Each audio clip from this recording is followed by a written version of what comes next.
wanna be by your side. No longer I, but Christ living in me,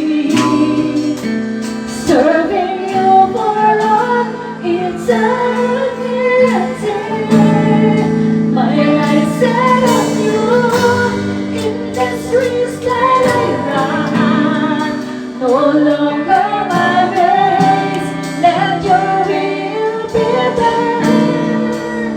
Make me a servant, my heart ever through. Bring it to the cross and follow you. I follow sa pangalan niya,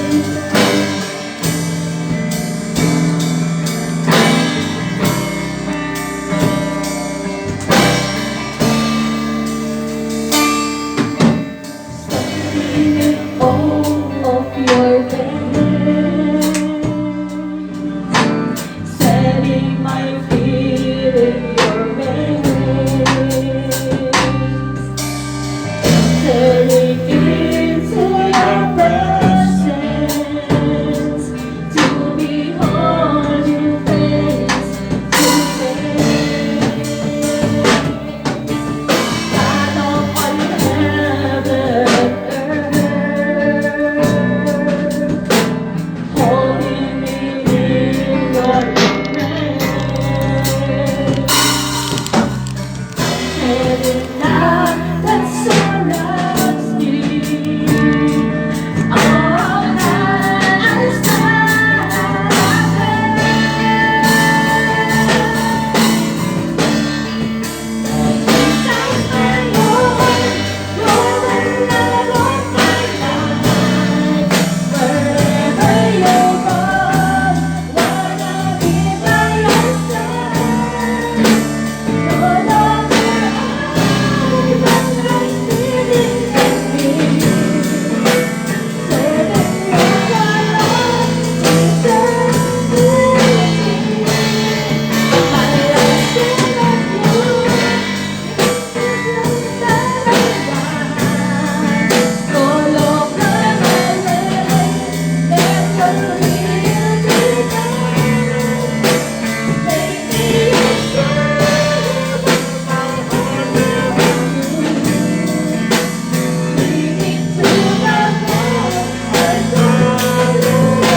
patuloy mong patatagin ang aming mga pananampalataya, Lord God, na namang mga pagsubok na aming haharapin, Lord God, ay hindi kami matitinag, Lord God.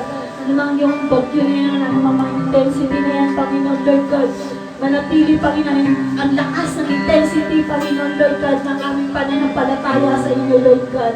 Hallelujah, yung pagtitiwala, Lord God, andun, Panginoon Lord, ay manatiling, Panginoon Lord God. Patuloy mo ipaalala sa amin ang iyong mga salita, Lord. Lalo na sa mga oras, Lord, na naguguluhan kami, Panginoon Lord God. Ikaw ang paalala nito, Panginoon, ang mapangako mo sa amin, Lord God, ay laging nandyan at hindi nagmamaliw, Panginoon Lord God. Lord, alam mo, nababatid mo ang puso ng bawat isa na mga narito.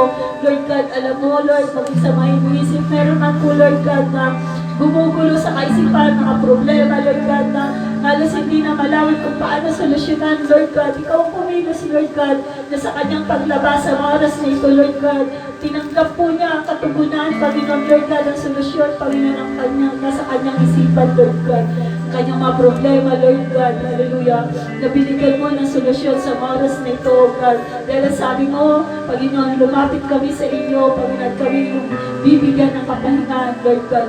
Sino man, Lord, yung may mga karamdaman sa oras na ito, God, na hindi maalis-alis sa kanyang sarili, na hindi maalis sa kanyang buhay, ito'y naninirahan sa kanya. Lord, sa mga oras na ito, Lord, palayasin mo ang karamdaman iyan, Lord God, sapagkat wala po yung karapatan sa aming mga buhay, Lord God. Wala na po kami pa yun sa ilalim ng sumpa ng kaaway, sa ilalim ng kasalanan, dahil sa iyo, Panginoon, Lord God, ng yung banal, ng makapangyarihang banal mong dugo ay tinubos mo na kami, Panginoon, at kami pahiraagdan, Panginoon, ng iyong pag-ibig sa mga oras na ito, O God. At tunay nga na mararanasan ang taong ito, Panginoon, ang kagalingan na dumaloy sa kanya, hallelujah, mula sa kanyang talampakan hanggang, Panginoon, sa kabuong na pong katawan, Panginoon, at sa ilalabas, Panginoon, Lord God, andun, Panginoon, ang kagalingan ay pinagkaloob mo sa kanya. At sino man sa mga oras na ito na napapanglaw, na siya, Panginoon, Lord God, ay punong-puno ng hinagpis na sa sarili niya, Panginoon, Lord God, iniisip niya po, Panginoon, Lord God, ay siya'y nag-iisa, Panginoon, Lord God, di niya masabi ang kanyang mga problema, Lord God, sa mga oras na ito, Lord. Idampi mo ang iyong palad sa kanya, Panginoon, Lord God. At lagi mo sabihin sa kanya na, anak, mahal kita, naririto lang ako at kasama mo ako sa lahat ng laban mo. Hindi kita pababayaan at hindi kita iniwan. Salamat, Lord, salamat. Maging sa ministry na ito, Panginoon, Lord God, yung pinagkaloob mo sa amin. Ang lugar na ito, Lord God, na kami, Panginoon, sama-sama makapagsampa sa inyo na pagdating ng araw ng linggo, pero kami malugar na, O God, na mapagsasambahan, Panginoon, sa inyo, Lord. Salamat, Lord, maging sa aming pastor, na si Pastor Mario, tago mo siya sa inyong likuran, Panginoon, Lord God, hallelujah, at kayo siya maghari sa kanyang buhay, palakasin mo siya. Dumarating din po, Panginoon, sa kanyang kahinaan, Panginoon, Lord God, dahil tao lang din po siya. Pero salamat, Panginoon, Lord God.